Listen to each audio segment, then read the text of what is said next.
The CanAsian Arts Network recognizes and pays respect to the original peoples of this land. For time immemorial, Indigenous people have cared for and stewarded the lands known to many as Canada, so that each of us today can benefit from all the gifts that the land provides.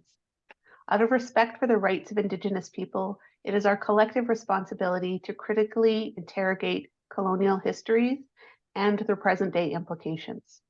We therefore work from the perspective of honoring, protecting, and sustaining the land and the people who were here first on the territory, and to move beyond acknowledgement into the doing.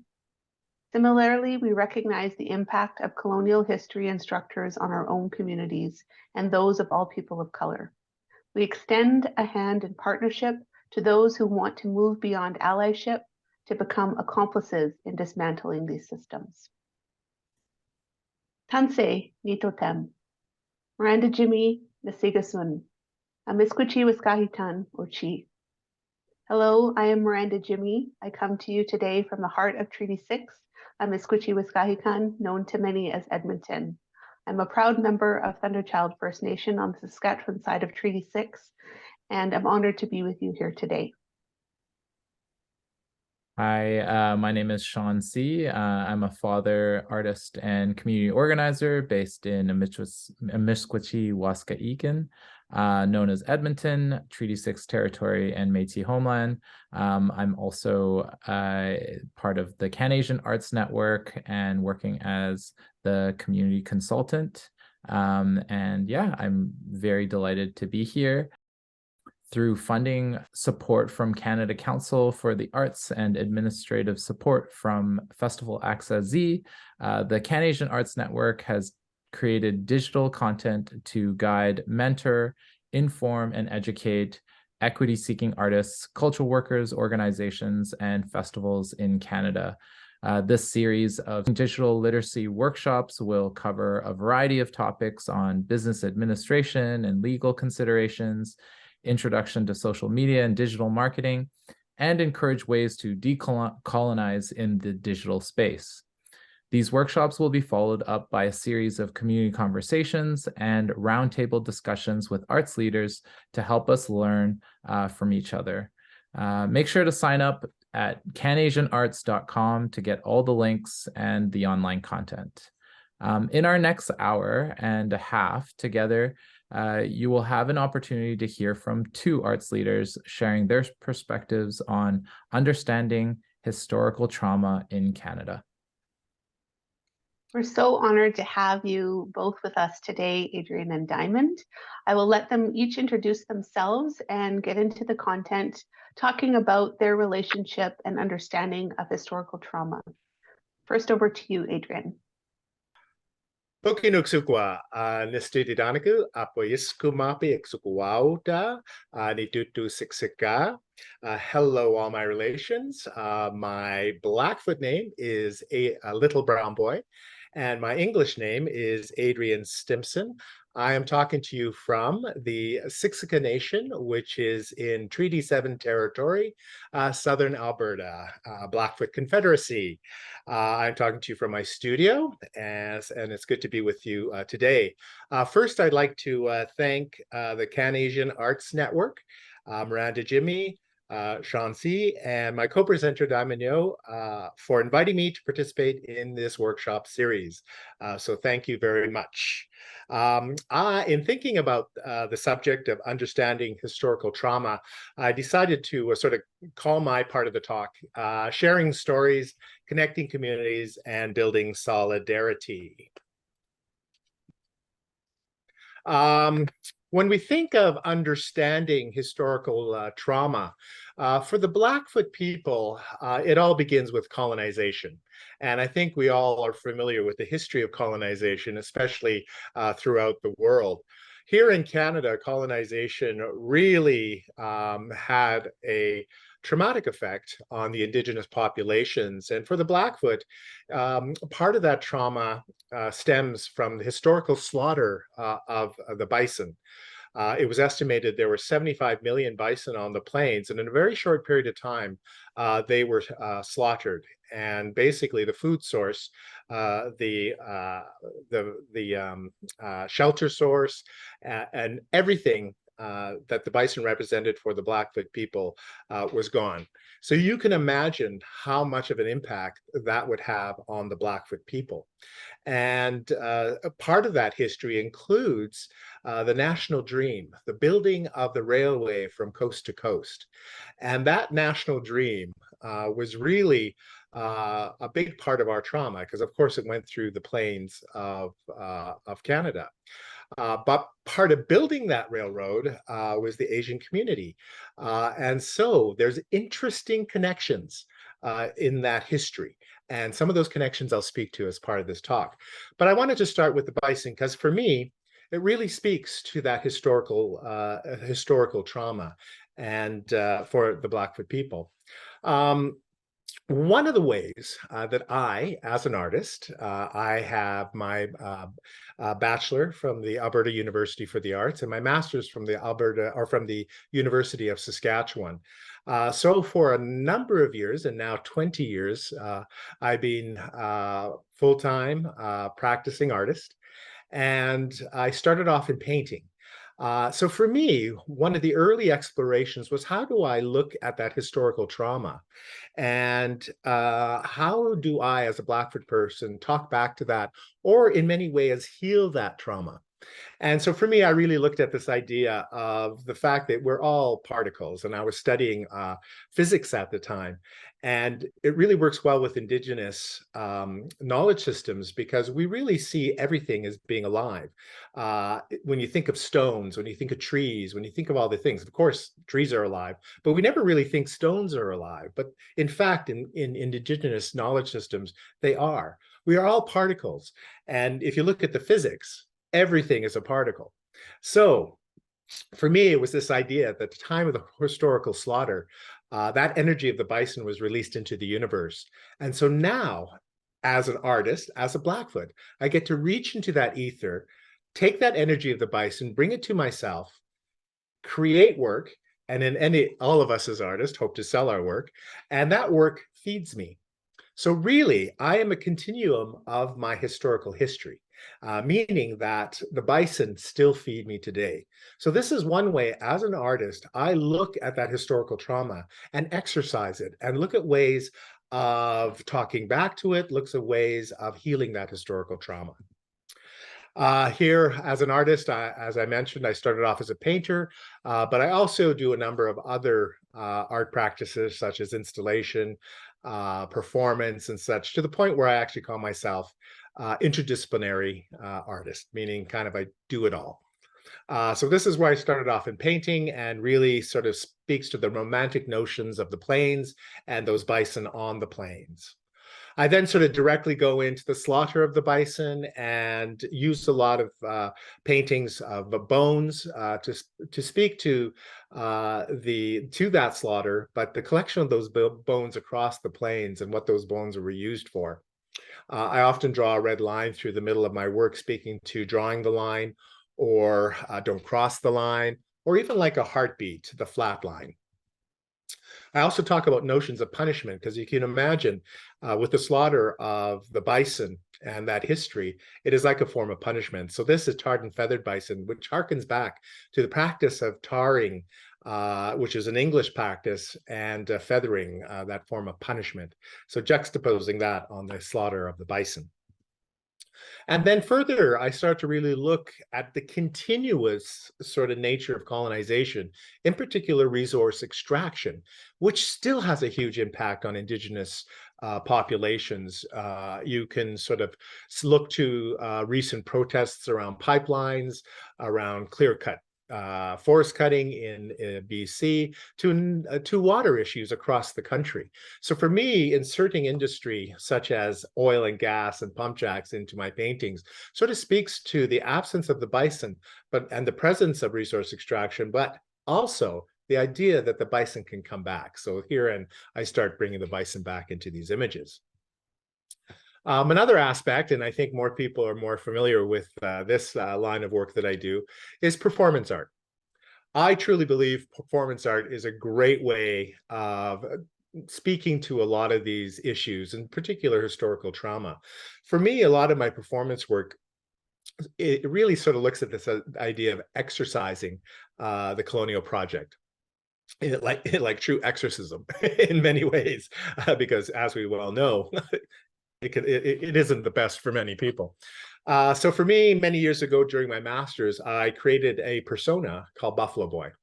And Buffalo Boy was a character parody of Buffalo Bill and his Wild West shows, the Untamed West. In essence, the colonial expansion into the prairies. And so for me, a Buffalo Bill was an interesting character to parody. And so I took my own personality as a Blackfoot person, a two-spirited person, and in quotations, an Indian cowboy. So those became my persona. And so Buffalo Boy has done a number of performances over the years that talk back to the colonial project. In sort of this way that I use as humor. Humor is a way to sort of speak to understanding historical trauma. It is a way of using humor as a way of speaking back. This character comes from Buffalo Boy and is called the Shaman Exterminator, specifically looking at pan-Indianism and the appropriation of Indigenous spirituality into Western ideas. So you can see, I look at many different strategies in speaking to the colonial project and its effect on Indigenous people. And then humor again, Buffalo Boy, getting it from four directions. And this really speaks to the idea that as Indigenous people, and I think any marginalized group, it always feels that we never really get a break. That the fact is we always have to be on our toes and we always have to be ready for the next attack. So it's one of those ideas that that as marginalized people, we need to be very aware that we live in a world sometimes a little hostile, and therefore it's important for us to build alliances with each other. I use the archive. One of the reasons I use the archive, because for me, it really speaks to looking at history and examining history, and then in a way, talking back to history. So when I think of historical trauma, residential schools was one of the biggest colonial implementations in Canada, in the sense that taking away the children is if you know history in many ways, when you take away the children from people, you take away the culture and you take away the possibility for the future. So for me, looking at the archive is very important, and this was the first Blackfoot Anglican missionary school. The Siksika First Nation was divided in two, and basically the East went to the Catholics and the West went to the Anglicans, and my family was in the West. So we ended up being Anglicans. So for me, I often go and look at a lot of historical images and I recreate them in a humorous way, using Buffalo Boy as that vehicle to talk back to the colonial project. Another one, this is the Blackfoot Sundance, and these are RCMP officers. Very interestingly, the bottle in the middle is actually a gin bottle. So they were having gin at the Blackfoot. So there are many things you can find out from historical images about that particular time. And then, of course, parodying that particular image that Buffalo Boy, in Buffalo Boy fashion. The other one was the Anglican School Boys Choir. And again, talking back to that project, because religion was highly complicit in the colonization of the Americas. So for me, I look at the players and I talk back to those players. So you can see, for me, humor is a big part of what I do. I am a descendant of Chief Olson from here in the Siksika Nation. He was a fierce warrior. And he was a co-signer to Treaty 7, although he didn't want to sign it. He wanted to continue to a war, but it was Chief Crowfoot that convinced a number of the chiefs of that time to sign the treaty. However, his namesake was used for the Anglican residential school, for which the majority of my family attended.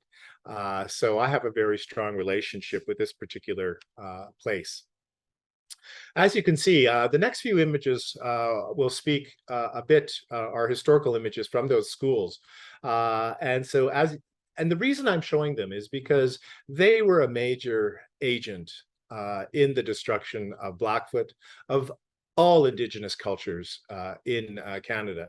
And I say destruction because it was really very intentful and malicious in the way the colonial project attacked us.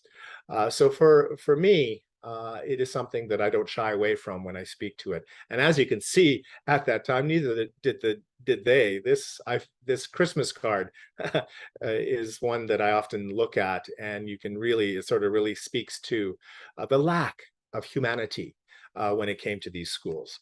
So the idea of the suffer little children, it's one of those things that for me is highly tragic, but also important to show. These are images from Old Sun Residential School. I am probably related to many of these children in these images.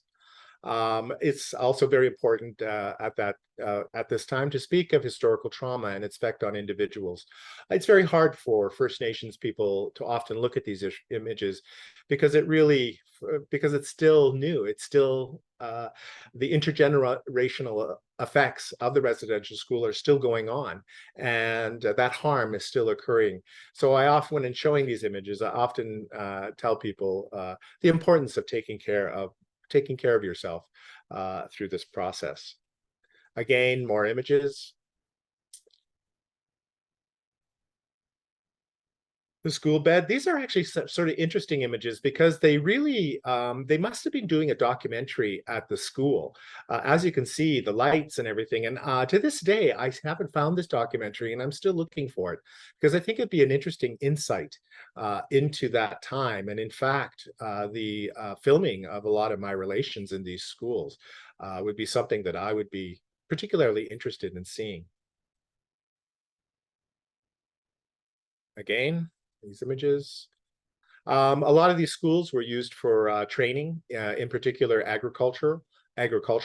So a lot of our nation members became ranchers and farmers. Interestingly, we were very good at it. So good, in fact, that the Indian agents at that time started to sabotage us in favor of the non-Indigenous farmers around us. So you can see that even though we had aspired and had taken on a lot of Western professions, we were always sabotaged as a part of that. Again, more of these images. As an artist, a lot of things I do really sort of speaks to this historical trauma, and in particular, the idea of school days. This one is a picture of myself and my father and the Olson Residential School in between, because both of us are products of that history. This is called Sick and Tired. It is a bed from one of those residential schools, and the windows are backlit and feathers behind them. Again, that idea of those kids in those schools smothering, and then the tragic history of their existence. This one is called Ulsan. It is a sweat lodge replica with an actual light from Ulsan Residential School. And actually in the previous one, those were actual fragments of the residential school, the bed, the lights, the windows and such. And this one sort of has the shadow of the Union Jack, the colonizer. And so for me, it's this idea that that history is always shadowing us. And painting, again, the schools themselves. I've done a lot of work around painting these schools and looking at the architecture. They're all institutions really similar to prisons.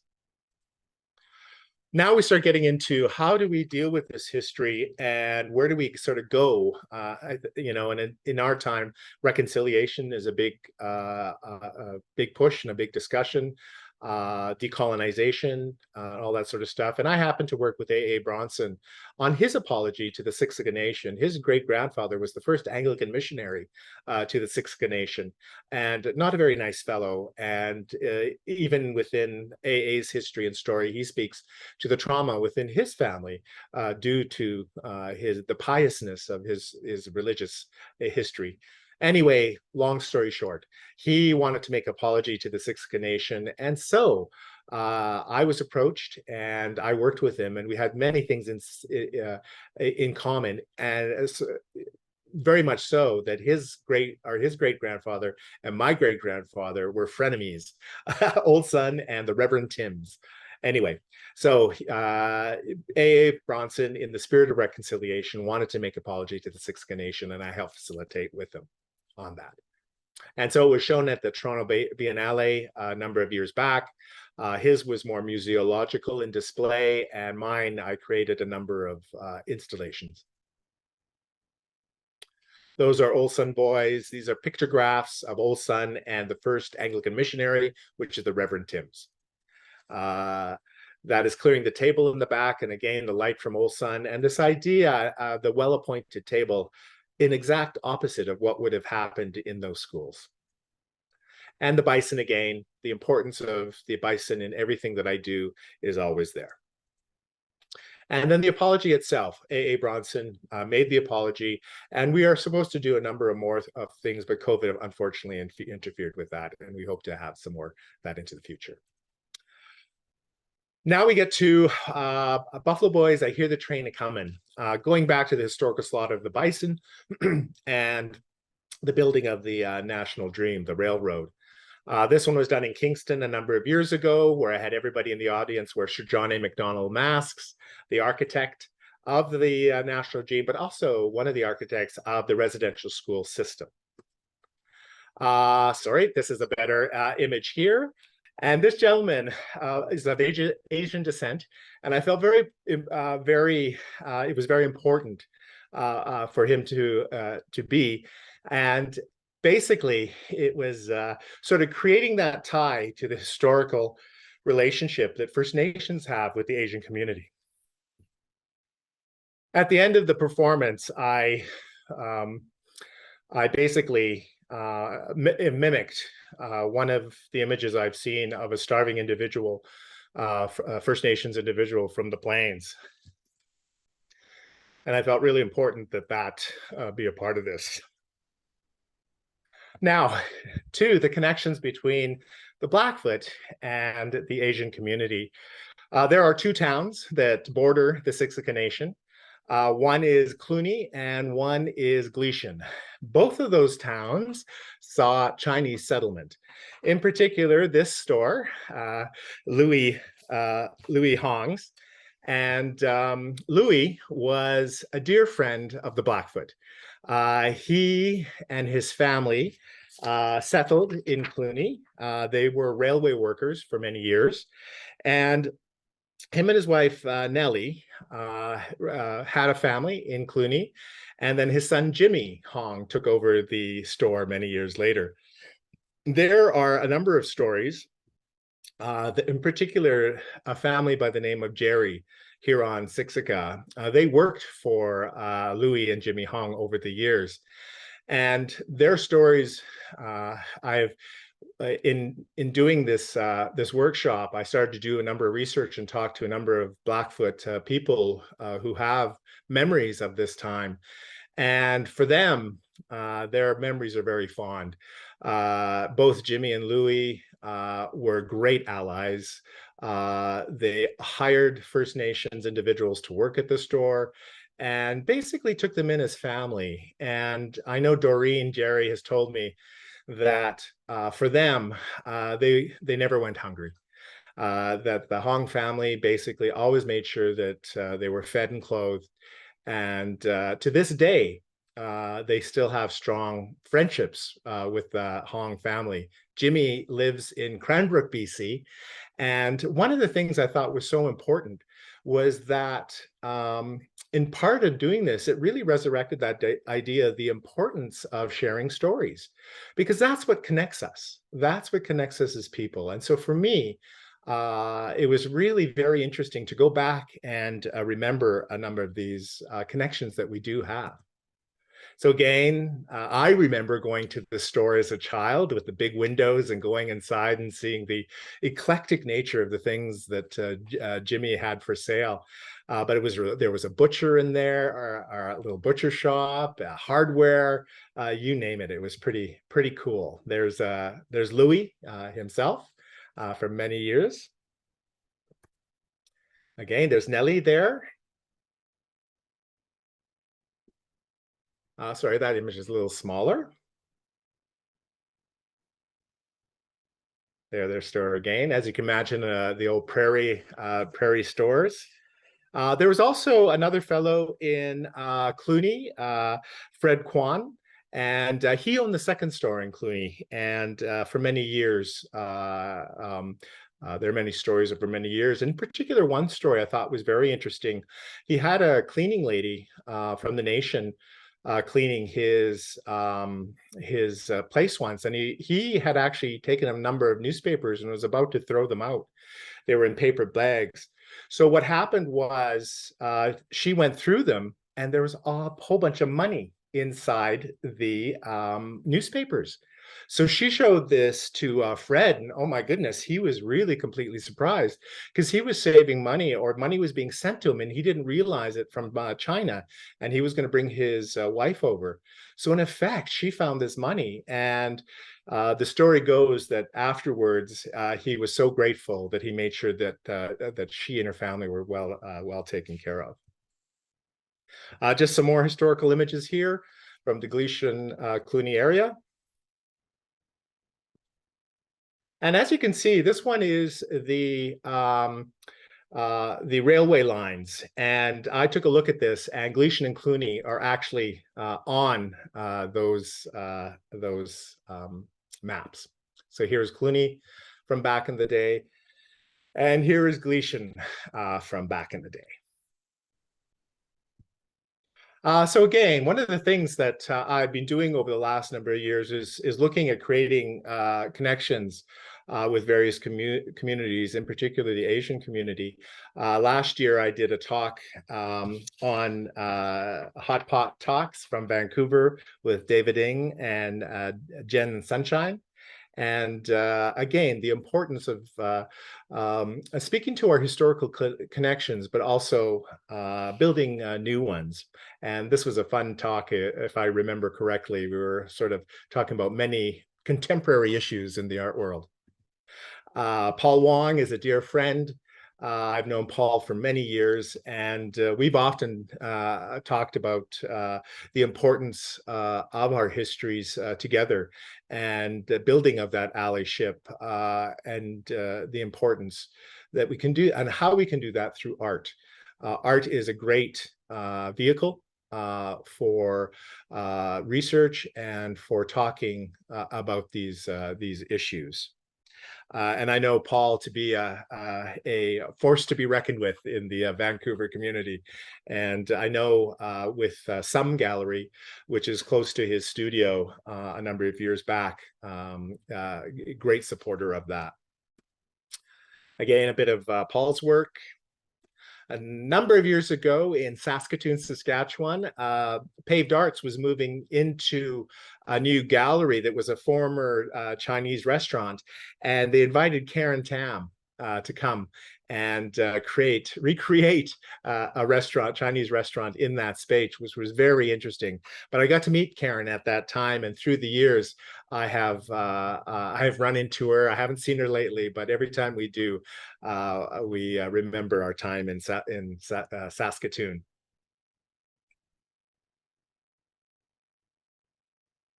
Ken Lum as another Vancouverite, or another force to be reckoned with, very well-known contemporary artist in Canada, currently lives in the United States.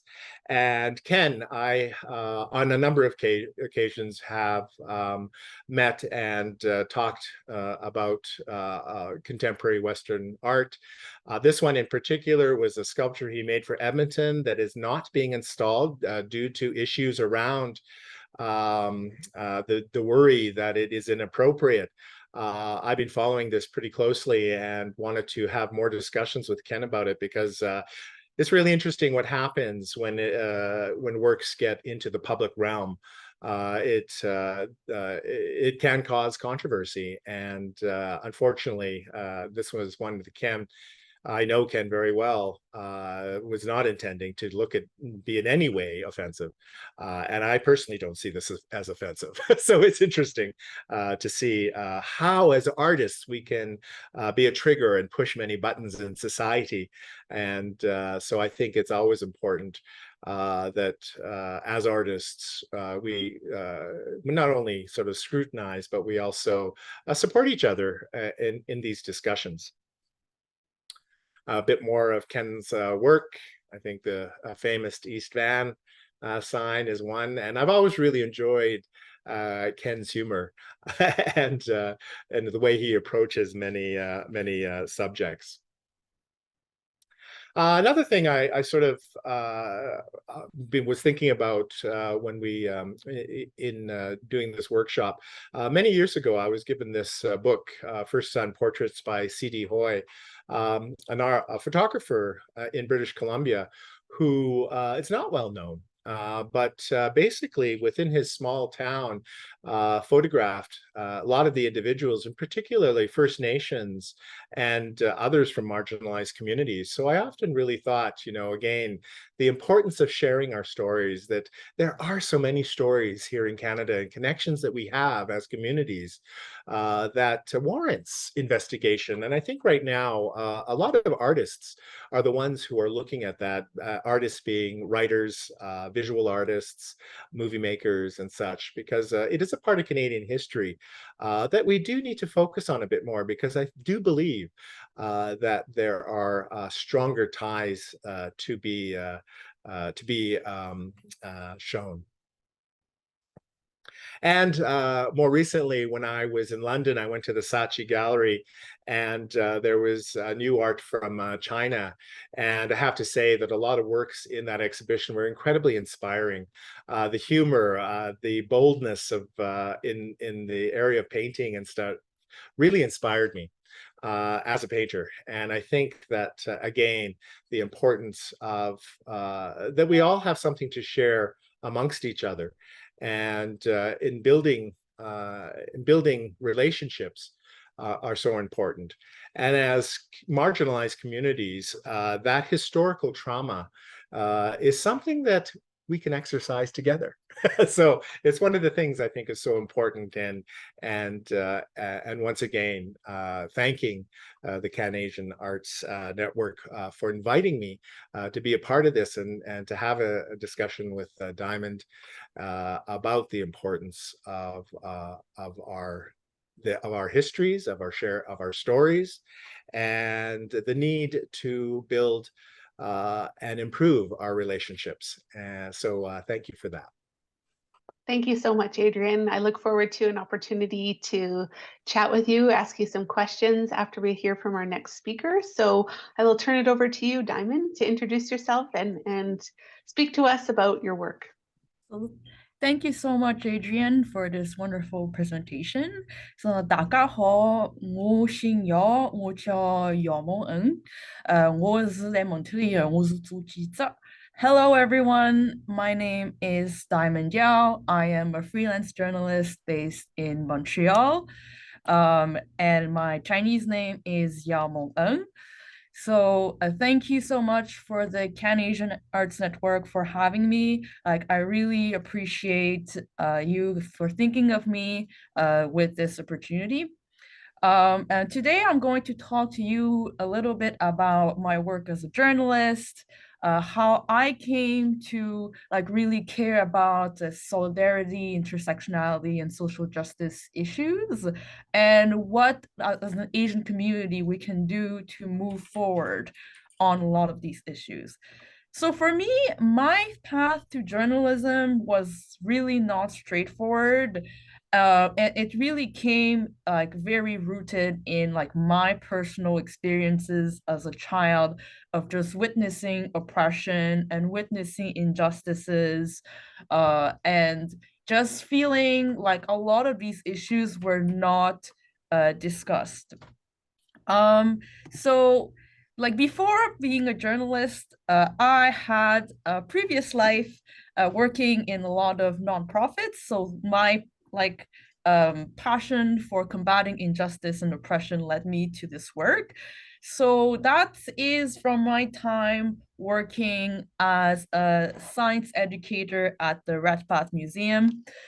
So I led a lot of like science workshop that were like anti-oppressive and decolonial for children. So you could see like children and parents there. I would like talk to them about plants, about like science, and a lot about kind of world history too. So I would always like make sure that there was like a land acknowledgement and to always like acknowledge traditional ecological knowledge of Indigenous people, as many of the families who would come to my workshops were Asian families who like a lot of them were first generation or second generation and didn't really necessarily have a grounding for this kinds of knowledge. So here are more picture of just like that's me. You see like in like the garden. So I did like a lot of like outdoor activities like with these families to just like really show like kind of like the wonders of nature. And in this garden that there is at the museum, there were also like some plants that came from indigenous nations.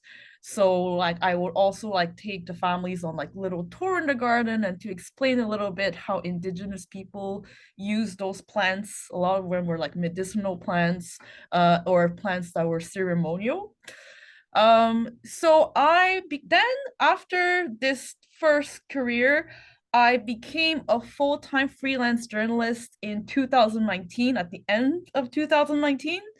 And like I really wanted to like put what I learned in like the nonprofit world like into writing and like use those skills to really like try to platform a lot of marginalized voices.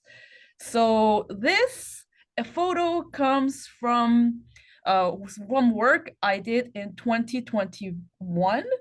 So that was, I was working on an Instagram story for La Converse, which is a Montreal-based Francophone news outlet. And I attended this as a journalist. This was at the end of May 2021, when the Kamloops unmarked graves were rediscovered, and the local like indigenous people gathered together in the park to like honor those children, do ceremonies and grieve together. So as a reporter, I was covering this ceremony. So like here in this photo, you can see drumming. And at that ceremonies, there was also many members of many nations who would sing songs for children, sing bedtime songs for children to really like make sure that these children were not forgotten and that they would be honored with the respect that they deserve and that they were denied in the residential school system. And this is also like a piece that I wrote last year for what is so-called Canada Day, July 1st. I wrote for this in the Toronto Star because I thought that it was particularly important for the Chinese Canadian community to really stand in solidarity with Indigenous people, especially after like the year where we rediscovered unmarked graves in many residential schools. So in this article, I really highlighted Canada's violent history of oppression towards both Chinese Canadians, Indigenous people, and many other racialized communities. So I really like highlighted that for Chinese Canadian, July 1st is also actually known as Humiliation Day, as this is a day in 1923 when the Chinese Exclusion Act was passed. So that this is an act that prevented Chinese immigration to Canada for more than 2 decades. So for a long time, a lot of Chinese Canadians just were not proud of July 1st and were not proud to celebrate Canada Day because for them it was a huge humiliation. I also touched on the fact that when Chinese Canadians were brought over to Canada to build the railway, they suffered a lot of racism and they were paid at a lower rate than their white counterparts. And they were also given the most dangerous jobs at a huge risk to their lives. In fact, many workers died during the building of the railway. And there is history there where Indigenous people who would be on the path of the railway would like try to stand in solidarity with these Chinese workers. So a lot of Indigenous people would, for example, if the workers were injured, would nurse them back to health, would give them food. A lot of them, like when the workers would die because of the very dangerous working conditions, would make sure to like give these Chinese workers like a proper burial. So like Indigenous people would actually like really like hold like funeral ceremonies for these Chinese workers. And a lot of them also would like intermarry. So often it was Chinese men who would marry local Indigenous women and create families. And this is like this legacy is something that we can still see today. So this is another article that I wrote last year. So it is about a garden in Montreal called Green Chinatown Montreal. And this garden was started by local Chinese people in Montreal. And the aim was to really like be able to create a space where we could talk about climate justice, like cultivate Asian plants, also like feed low-income seniors in the area or people who are with reduced mobility. And I really want you to pay attention to the hand that is on the right that is wearing a purple bracelet. This is actually the symbol that is on the flag of the Kanien'kehá:ka Nation, who are the guardians of the land that I am on, which is also called Montreal. And this is really important because when Chinese people decided to start Green Chinatown Montreal, they really wanted it to be clear that the debt that us as a Chinese Canadian community owe to Indigenous people was acknowledged in the structure of the garden. So what they did is, as you can see in the background, there's like some plants, and these plants are the three sisters of Indigenous agriculture. So the three sisters, if you go to the garden, they are going to be there alongside lots of Asian plants. And a lot of the gardeners that are there also like try to use the garden as a source of education on the colonial history of Canada to a lot of newly arrived Chinese immigrants who come to the garden to either work there or like hang out with their kids. So it really is becoming this like place of exchange and of education. So to just like recap a little bit from like the history of like Chinese Canadians and their links to Indigenous communities, as I said before, a lot of Chinese Canadian men who built the railroad really like intermarried with Indigenous women.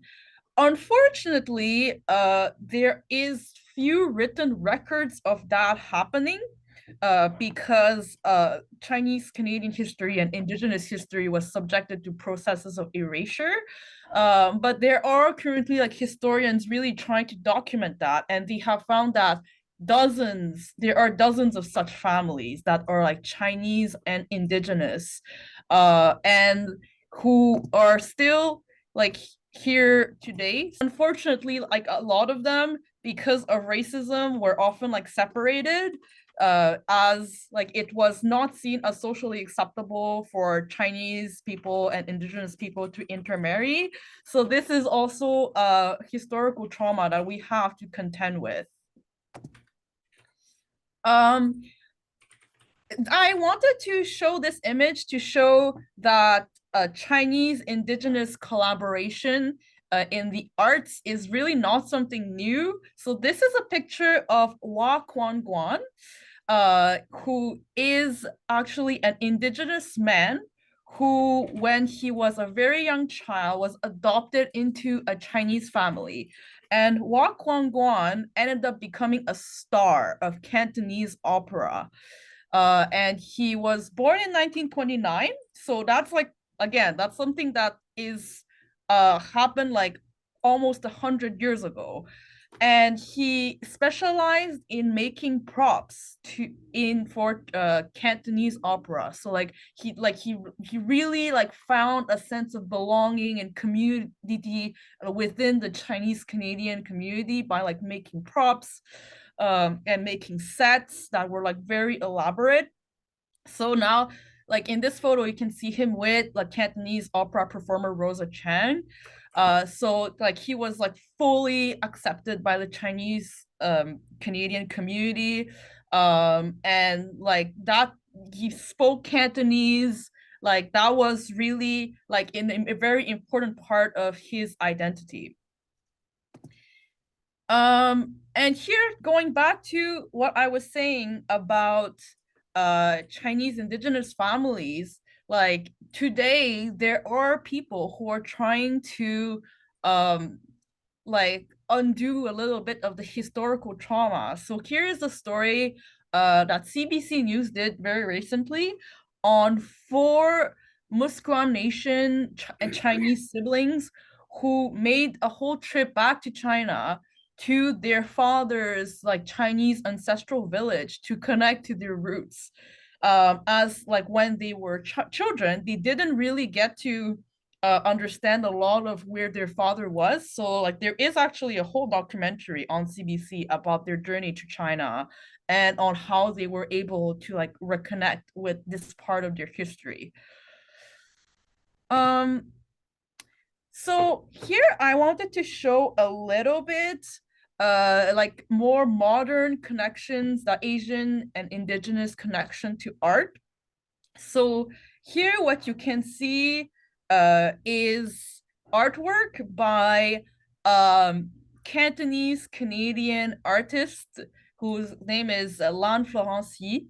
So Lan really does a lot of work in decolonization and in social justice. So this is a series that they did in a project called Canada 150. And this project was like done to quote unquote honor the 150th anniversary of modern day Canada. And they really wanted to question like the settler narrative of the 150th anniversary and to see what that really meant in terms of decolonization. So this piece of art in particular is called Je me souviens and Yours to Discover. So Je me souviens is like French, like a very like common like French slogan in Quebec that is like on all license plate, and Yours to Discover is an English slogan that is used in a lot of Canadian tourism videos. So by titling their piece that and by making postcards, which is usually associated with like tourism and with kind of like a very whitewashed vision of Canadian history, they really wanted us to question that by writing unceded territory on them. So, which are the things that tourists who come to Canada or like people who are celebrating the 150th anniversary of Canadian history is not necessarily the things that they want to see or the things that they're expecting to see, which is a darker history of Canada. And this is a more full view of this piece. So as you can see, like in the column that is in the center, like they kind of wrote all of the dates that many groups in Canada got voting rights. You can see the one in the bottom that says voting right Inuit 1950, and the one like two up from there, voting rights of Chinese Canadians 1947. And you can see that like the voting rights of many people, like they didn't get them at the same time. As you see the one on the top, voting rights of white men, 1867, which is when the Canadian Confederation was quote unquote founded. So like by using this like medium of like postcards that are like usually associated with like happy, like polished things, by like and bringing this like sharp history of inequality, Lan really tries to like make us question like what we know about Canada. And this artwork by Lan Florency is called Variations on a Tourist Gaze. And what they wanted to is also part of the Canada 150 series. And what they really wanted to do with this art is to really question like the image of Canada that we want to project to tourists. So you can see that in the window on the left, it's like traditional Chinese like ink painting. And the third window from the left is totems poles that are present. That is something that is present in a lot of Indigenous nations in Canada. And they really wanted us to question that when you think about Canada, are these the representation that you picture about the country? Or these are not typical representation of what someone would think of when they think of going to Canada. And they really want us to like stew on that.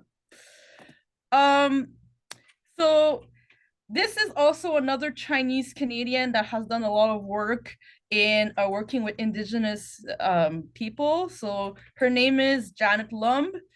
She is now in her late 60s. And Janet Lumb was also involved in the Green Chinatown Montreal, which is the garden I was talking about earlier in my presentation. And you can see her sitting in front of the three sisters, like of the garden. Janet really like spent her life like building solidarity with Indigenous communities. Like she did a bachelor's in 1975 in what was at the time called Native Studies. And she spent over a decade working as a youth worker. And a lot of the youth that she was working with was Indigenous youth. And when I was talking to her, she told me that most of her colleagues that she was working with were white. And that a lot of the Indigenous youth, seeing that she was also a person of color, were like, I want to see Janet. Like, I really like working with Janet, and she gets it. And so like that was something that like Janet took really seriously, and like in many iterations of career, she really like brought solidarity at the forefront. And in her late 60s, she is still like participating in many activist movements or land back or many like natural resource extraction like protests. So like these are like some of the people that we have in the Chinese Canadian community who are involved in these issues. I wanted to end my presentation on what you at home can do to really draw attention to these issues in your local Asian community or in your family or in your social circles. So like, I think it's very important to talk to your relatives or your friends or your colleagues about like the importance of land acknowledgement, of the Truth and Reconciliation Commission. Like these are things that like Indigenous communities have been really telling us to focus on and to do. So if you really want to be in solidarities, these are like things that are a good place to start. I would also encourage you to learn about the history of colonization of this country. as this is not necessarily a history that we will learn in school or on like your citizenship exam. So this is like really something to like look into. If you are an artist or a cultural worker, like to do Asian, Indigenous, intersectional collaboration, like what we are doing here. So to just like really find ways to like connect and to work together. So for people who are more familiar with this topic already in the Asian community, I really think that it's a good thing to talk to your fellow Asians about colonization. Like even if they don't know much, especially if they don't know much about it or they don't really have access to that information, like to just like get these conversations started. Especially as many Asian countries also have histories of colonization. So if you can like draw a lot of these parallels, like that can really help people understand. And as well as talk to newly arrived immigrants and refugees about this history, because as I said, it's not necessarily something that they are going to learn by first coming to Canada. So that's it for me. Thank you so much for having me, and I hope that that was useful. Thank you so much, Diamond and Adrian. My head's just kind of spinning about all of the intersections between the ideas that both of you shared. We have an opportunity now to have a bit of a conversation, but before I jump in and ask any questions, both of you used a couple words that I think would be helpful to kind of revisit to make sure that the audience members understand what it is you're referring to. So Adrian, you used the word reconciliation. I'm wondering if you could describe that. You bet. Reconciliation, well, it's an interesting word because we haven't done it before, so it should really be conciliation in many ways. I've always been an advocate of that, but respecting the process that those individuals underwent in terms of reconciliation. It was really the process of building communities and recognizing the historical hurt that has happened. And in doing so, taking a number of actions to actually address that history. So really what occurred was the calls to action. And I have one little sort of book here, the Truth and Reconciliation, and the 90, I believe it's 94 calls to action. Or so. So I really think that that is a basis, and in terms of looking and doing research, I think it's very important that all Canadians read those call to actions because quite simply they lay out the plan on how we are going to deal with rebuilding our relationships, because you know those relationships are at times strong and other times not. So I think it's really important that we recognize this history and through reconciliation, address it. Diamond, do you have anything to add? What does reconciliation mean to you? I really think that as a settler, reconciliation, like I really think is to first really listen to Indigenous communities and to like what Indigenous, like to be like what they are looking for in terms of repairing the harms of the past and making sure that like harms will not continue in the future.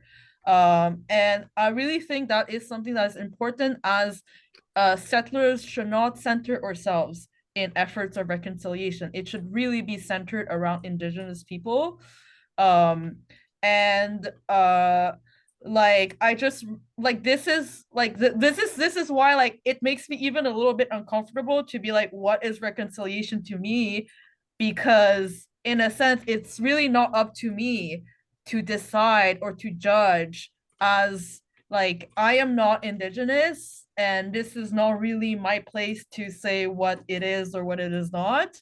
But if I can, in whatever capacity that I can, to really let Indigenous people lead the efforts, and if they need any support from us settlers to do anything, then we have to really do our best to meet that. Okay, thank you, Diamond. In your presentation, Diamond, you used a couple words, oppression and anti-oppression. I'm wondering if you can explain those.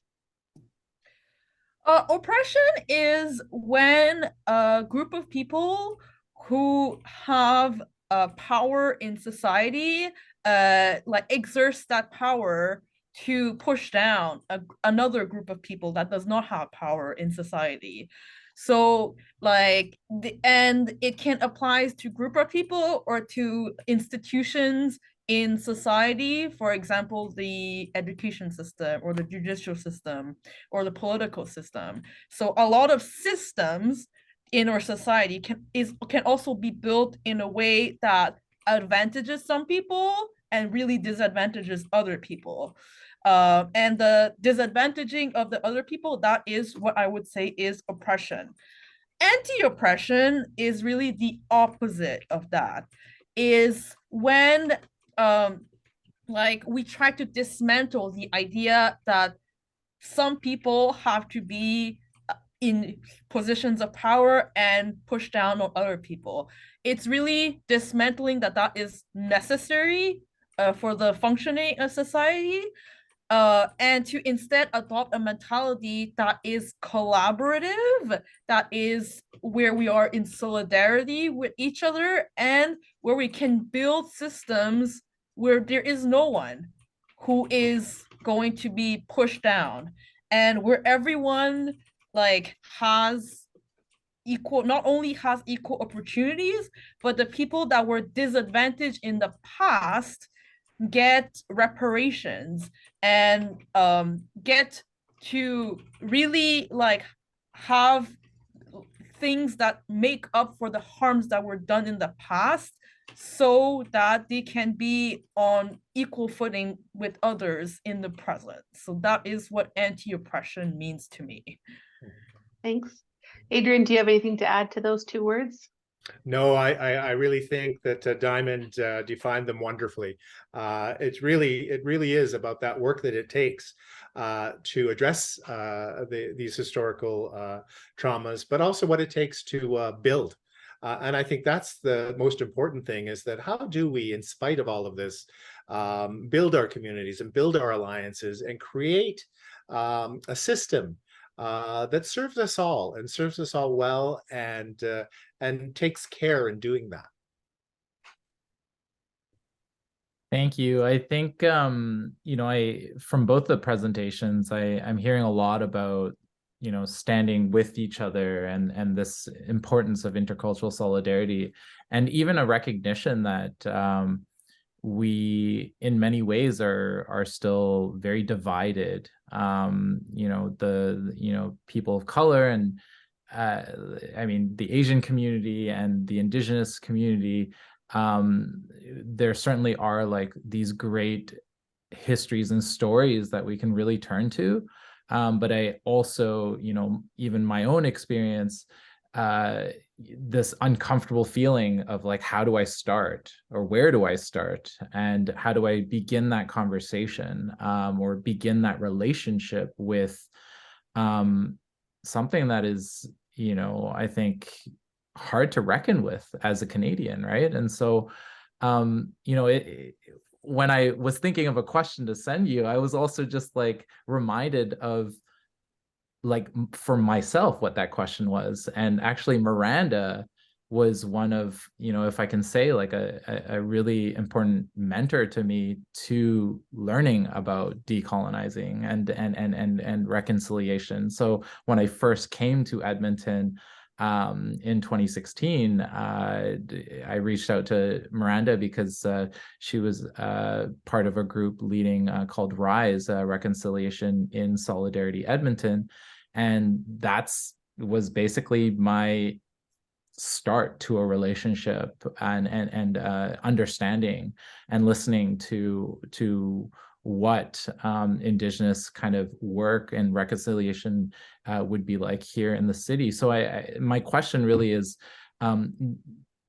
could you offer maybe your story in how intercultural solidarity really started for you, you know, and perhaps that can kind of be for viewers like an entry point into thinking like, how do I reach out to my neighbors and start that process of intercultural solidarity? Cool. Do you want me to start on that one? Well, I think the first thing that sort of came to my mind is that my relationships began very early when I was a child. As I mentioned earlier, the two communities, Cluny and Gleashan, and in the community of Gleashan, there was a family who was running a store there, and every time we came, Fontaine's, every time we came home, he would give me a chocolate bar. So kindness. I think for me, this idea of kindness, and and that relationship with my family went on for many years, and again with various families on the nation. So that's really, I think, where our relationships started, as well as Diamond indicated that our histories have deliberately been erased. There are historical relationships in different families on my nation, and like the Red Crows and the Yellow Flies have Chinese history and relations. And so it's really interesting for me is the research, in spite of the erasure, is finding those stories, documenting those stories, and sharing those stories, because they're very important, because they really set the basis of our historical relationship, that we had strong allyships in the past, and those allyships were due to that exploitation of Chinese workers on the railway, of Indigenous people and their lands. The similarities are sort of very interesting, but also the recognition between communities of the importance of supporting each other, recognizing that they're both being oppressed. So I think it's really so important when I think about what do we do, and I think for me is one, first and foremost, is recognize our historical connection.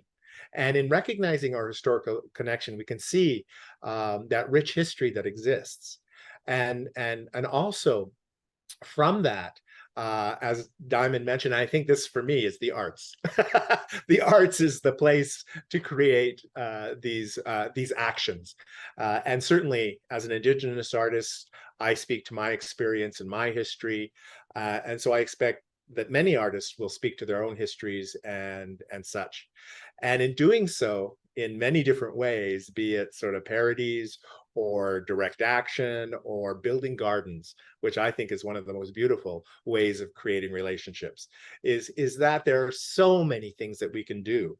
All you have to do is look for them. And in doing so, these relationships, I think, can be not only recognized, but strengthened.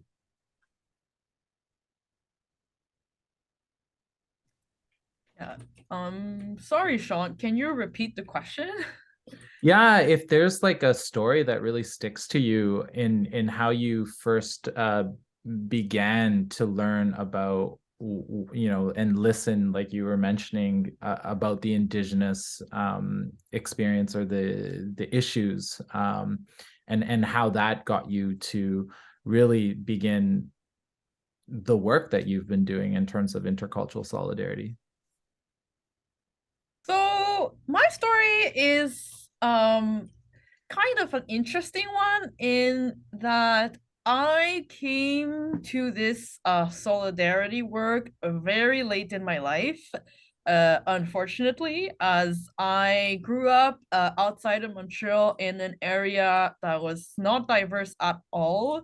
So there was no discussions about these things at all. And really the thing that got me thinking about in like Asian Indigenous solidarity, and also solidarity with like all marginalized people, was when I was working in nonprofits. I got a job that consisted of putting on workshops that were addressed to first year university students, so like 18, 19 years old, on issues of colonialism, of intersectionality, of like race and gender. And it was at that job that I really learned about the oppressive colonial history of Canada, as that was something that school didn't teach me, that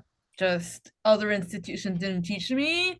I had no one in my life who really knew about these things. Like my parents are first generation immigrants who came in their late 20s, early 30s. So they were not educated in Canada. They didn't know about this. I'm the first generation of my family to be born in Canada. So it was really kind of a shock to me to learn about these things. And that was when once I started learning about these things, I really wanted to dig more, to be like, what more is there to it? Is there like, what is the truth of like the oppression that Canada like did to Indigenous people?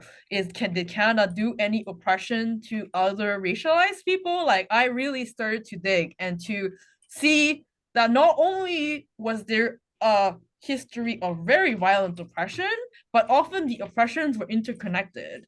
And there was like a lot of similarities and differences in how many different groups were oppressed in Canada. And so then when I learned that, I was just like, why is this not more known? Why do not more people talk about this or know about this?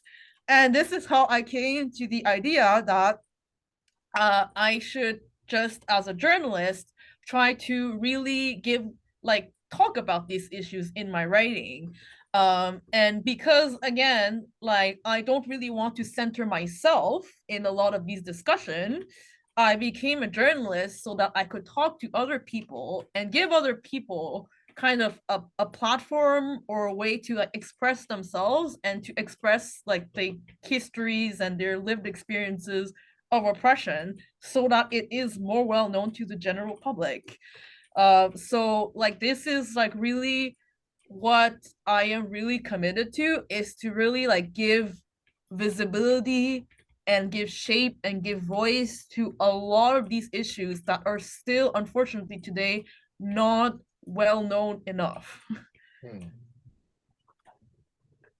It's interesting. Both of you talked about using your platform as artists to scrutinize and shine a light on ideas that may not be known to a lot of people. Adrian, you said trigger and push buttons, and Diamond, you talked about how witnessing injustices and oppression, and then the ability to use that as a platform as a journalist.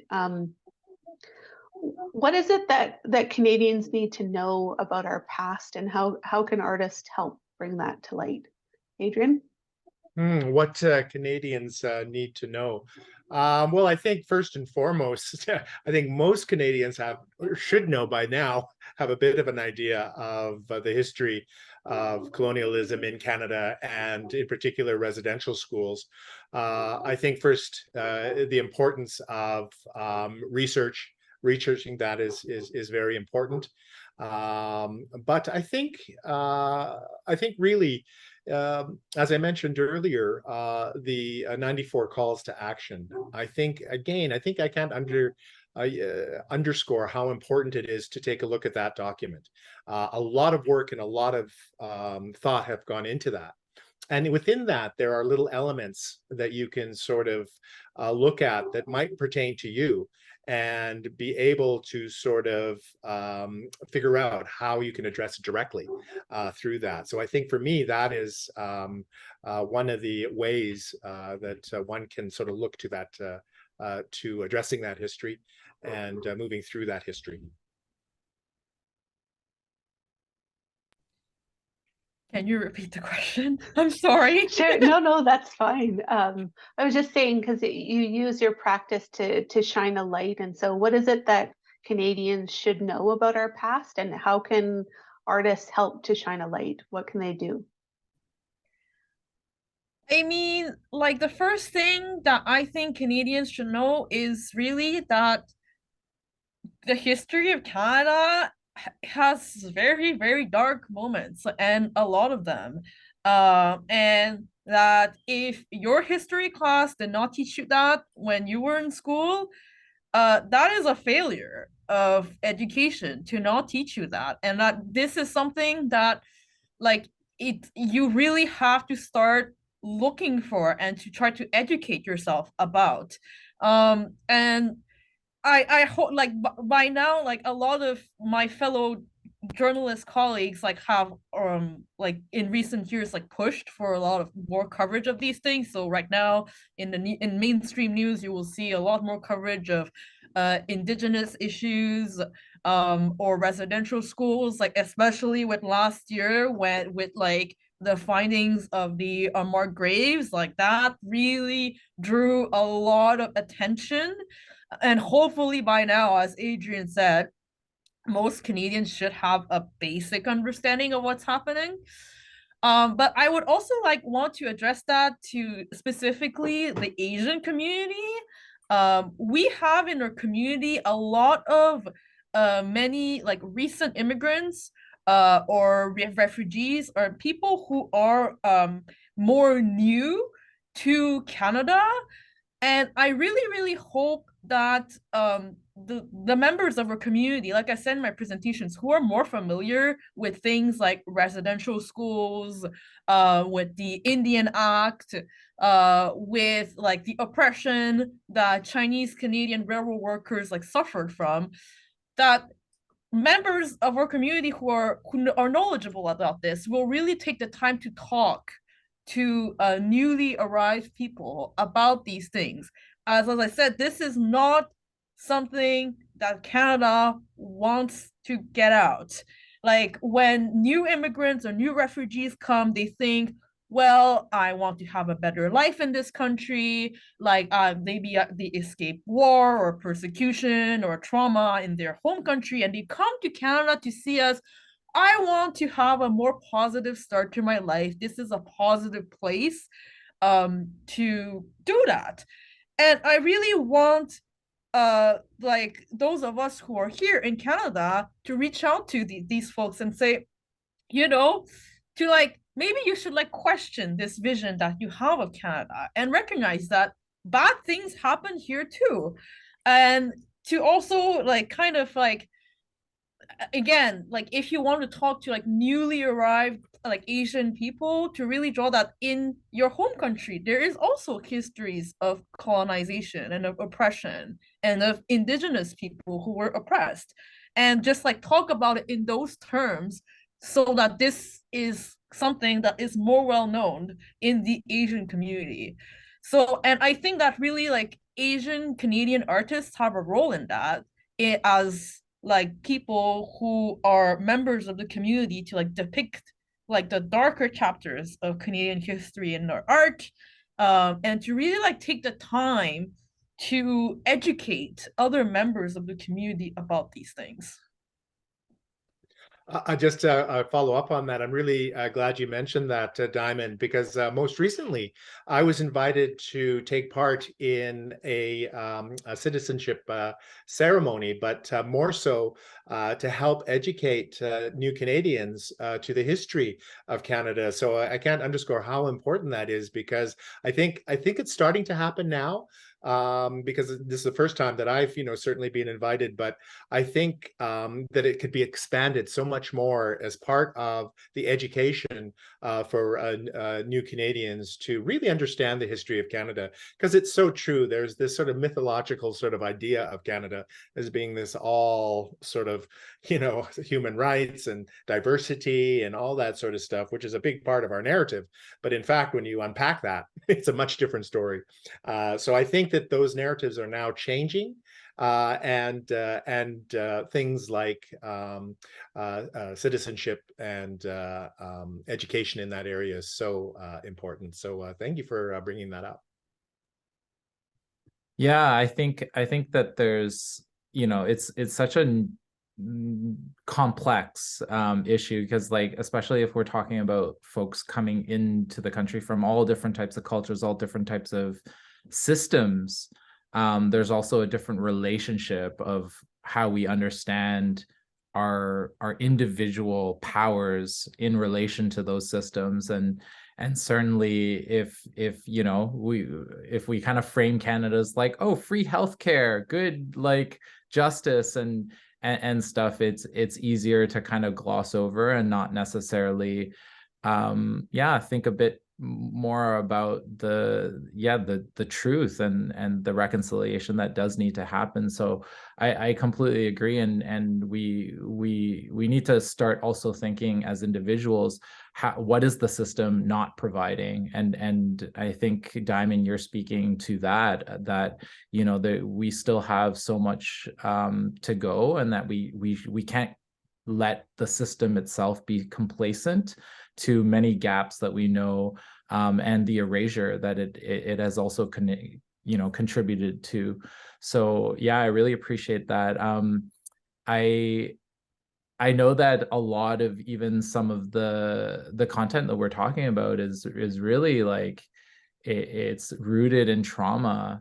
But I'm sure it seems like both of you folks are pushing through and just really still here and doing the work. And so I'm in terms of talking about this complexity, there's also ways that we're celebrating, and there's ways that we are thinking about self-care. So I was just wondering if there's something that you do turn to really keep you strong and in a sense do some self-healing, so to keep at the work, because it certainly is very it can be very challenging at times, right? Absolutely. Self-care is very important. And for me, art is self-care. Through my art practice, as I mentioned earlier, this idea of exercising history is part of my practice. And in doing so, I address that history and in some way heal myself in sort of of that history. But also, we are more than that.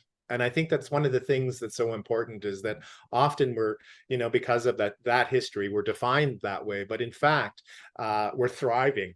I sort of that sort of sense of surviving. Actually, no, we're thriving. And so it's important to sort of focus on that. But it's also very important because, trauma and it runs deep, and intergenerational trauma. And so I think I've often spoken this idea of finding the tools that best help you. And there are many kinds of tools out there, be it counseling, be it art, be it friends. I think it's one thing it's important to talk about. That's the thing I think that's important, is if we don't say anything, it will always be there. But if we start talking about it and start finding ways and understanding that many of us, not only here in Canada, have had traumatic histories. So if in identifying that, we will find ways of healing that hurt. Yeah, for me, I think one of the things that has been very healing and has really encouraged me to move forward with this is to really find community, especially community of like-minded Asian people who are also committed to this. And like to know that there are other people like me who are really for this work, for whom this work is really important, that we can share advice, that we can work together, and that we can celebrate together when things are really going well. I think like for me, that has been really helpful, because as an Asian person in Canada, we are often told, oh, we're the model minority. We don't do anything to change the system. Like all we do is like succeed and make lots of money, and like justice is like very not something that we think about. And to really find other Asian people who are the opposite of that and who completely subvert the model minority narratives, into instead going for solidarity and for advancing justice causes, and who are really like-minded, has been, I think, one of the most helpful things for me, as no one can do all of this alone. Like, this is really exhausting to do all alone. It's very discouraging, as is often it's just like horrible thing after horrible thing after another horrible thing.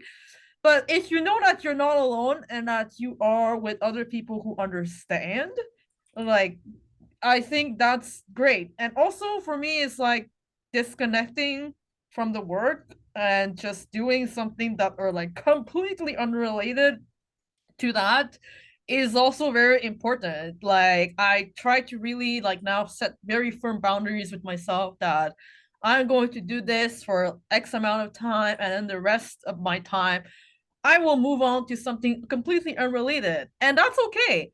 And that allows really me to really like recharge, and to like tend to other aspects of my life, so that I can be like, I can come to this work like the best version of me instead of a tired, cranky version of myself. Well, our time together, our hour and a half has flown by. It's been a wonderful conversation, and thinking about the work of reconciliation, of intercultural relationships. I think how that starts is spending time together, and so I'm just grateful for the time that we've shared together and the space that we've shared and the ideas and learnings that we've gained from each other just by sharing space. And so thank you. Before we close, I just have one final question to our panelists. So if someone is new to this conversation, if they've watched this conversation and they never thought about historical trauma or injustices that have happened in Canada, what is the one thing they should do after this conversation? What's the one thing you would suggest as a next step in their learning? Adrian? Go find this book. I think that this is really important. I can't say enough how important it is, because it really is a roadmap. It really is. There's many little things in there, little things, big things that can be done, but really just building your awareness, and that starts with research. So I think going out there and getting that, and then other than that, like you said, friends. Look for friends. So yeah. We all need more friends. We'll be sure to share a link to the Truth and Reconciliation Commission calls to action as part of this. Diamond, what's your one thing for the audience? I mean, I echo Adrian on that. Like, just Google is your friend. Like, you can Google things like Truth and Reconciliation Commission or residential school, or Indigenous history in Canada. Like, there are really many great resources out there that you can start with and learn and try to educate yourself. And I really stress that that's like very important to like self-educate. As settlers, it is not Indigenous people's jobs to educate us about like all the traumatic history that that colonization did in this country. As Indigenous people already have to deal with the intergenerational effects of that and to have to contend with trauma, so it is really not fair to impose on them the responsibility of that. But we as settlers really have to do our own work to research, just like Google things, like if that is what is accessible to you. You can like also like talk to other members in like your community, like that is your Asian community or any other community. Like start talking about these things. Be like, hey, did you know that this happened or that happened? And to just start a conversation so that at least it's out there. As so many of these topics, they're just like hidden and never mentioned. No one wants to talk about them. But if you break this silence, you are the person to do that. You already made like a tiny change, like whether it's in your family, your friend group, in your workplace, like whichever. So I would really say like you don't need to do everything. Just even if you do a tiny step, it's already like one more step forward, and that's great. Thank you so much. I'm really, I just so grateful to have you both, Diamond and Adrian, join us today. And I'm sure for all those watching, and definitely for myself and Miranda, we're just, just very, very, have learned so much from your stories. We'd like to also thank the support of Canada Council for the Arts and Festival XZ to making this CanAsian Arts Network project possible. If you are an Asian Canadian artist looking for more support, visibility, and community connection, we'd love to invite you to join the free network at www.canasianarts.com and follow us on our social media platforms. We hope this online workshop has been helpful for your artistic journey.